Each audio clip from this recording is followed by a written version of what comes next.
Hey guys, it's Matt from TOTALmtg here, and it's Deck Tech Tuesday. And today I've made a nice little standard brew. One of our subscribers last week who watched our previous Deck Tech Tuesday asked for a green-black Eldrazi ramp Deck Tech, and it was liked as well quite a few times. So I thought I'd make a attempt to make a nice little standard brew for that, and basically, hope it's okay, and any ideas, and as I always say, any ideas, if you think it could be improved, or anything that you think might work well in the deck, including the sideboard, please let me know in the comments. But anyway, we're going to start with the creatures. So here we go.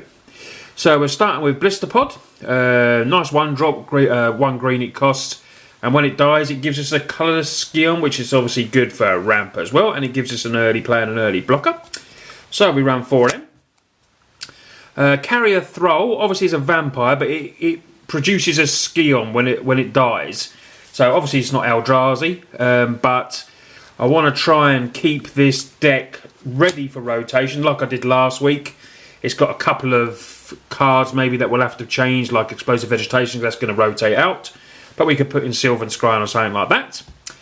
Catacomb Sifter is the next card. We've got a play set of them. When it enters, you put a 1/1 colourless Scion creature into play. And when another creature you control dies, you get to scry. Great card. 2/3 for 1 black and a green. So we got 4 of them. So now we go on to our nice Eldrazi cards. We got a Blight Herder. Big body, 4/5 for 5. When you cast it, you may put 2 cards your opponent's own from the graveyard from exile, into the graveyard. Can't speak this morning. And if you do, you get 3 colourless Scions, which obviously add 1 to your mana pool. So great for ramping his Blight Herder. Then we run Conduit of Dewin. You may search your library for a colourless creature card, so it helps us find our big bodies. When we cast this, if we want to go and find what's coming up soon, is the Ulamogs and stuff like that. And the first creature spell you cast costs 2 less to cast as well. So we run a couple of Conduits of Ruin. Oblivion Sower helps us ramp as well. When you cast it, they exile the top 4 cards of their library, and you may put any number of land cards. So, cost 6, it's a massive body, 5/8 as well, and hopefully has an upside. So we run a couple of them. We do run 2 World Breaker. I can only find one of mine at the moment, but I've got another one. It's probably in an EDH deck somewhere, but we're going to run a couple of World Breakers. 6 and a greens, devoid obviously, so it's colours, so we can go and search for it as well.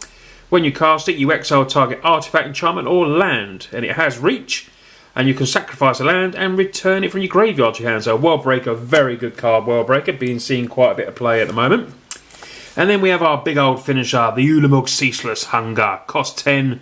When you cast it, exile 2 target permanents. It's indestructible, and when it attacks, defending player exiles the top 20 cards, so we can basically just take their library away.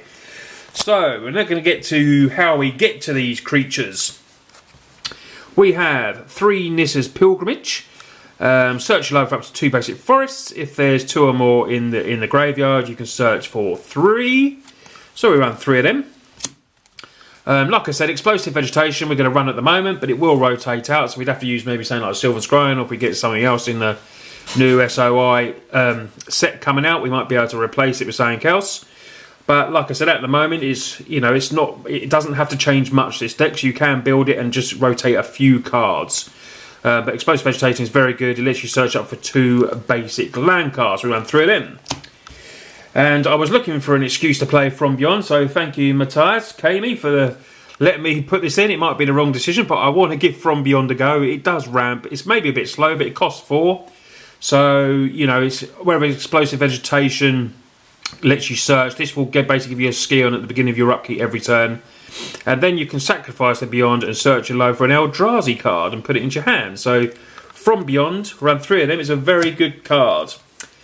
And I'm going to give Grave Birthing a try because I quite like it. We're going to put some cards from exile, our opponent's cards into exile.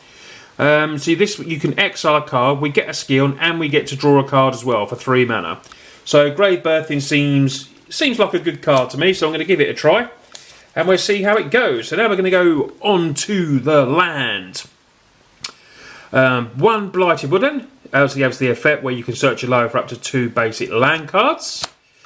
I'm going to do a couple of holdout settlements. Tax for the colourless, which helps us with the World Breaker as well. But obviously we only run 2 of them, so I don't want too many. We're just having a couple. And you can tap an untapped creature to add 1 mana of any colour. So obviously with our Scions, that's going to be very good. Couple of shrines. And then we go on to the basics. Not going to run any fetches because they are going to rotate out the fetches. So I want to keep it as is. And I don't think, I think the swamps and the forest, obviously we want, with all the pilgrimages and everything like that, we want a lot of basics in there. So guys, basically that is the deck. You can see what the idea is. Plenty of ramp. Get it all out there. Get the big creatures. Get Ulamog as quick as you can. And then just go in for the kill and mill them to death. So we're going to go into the sideboard now. I've got 1 extra land in the sideboard, an extra holdout settlement. Just in case, it's running 24 lands, just in case I might want 25. So I've got 1 of these extra in the sideboard.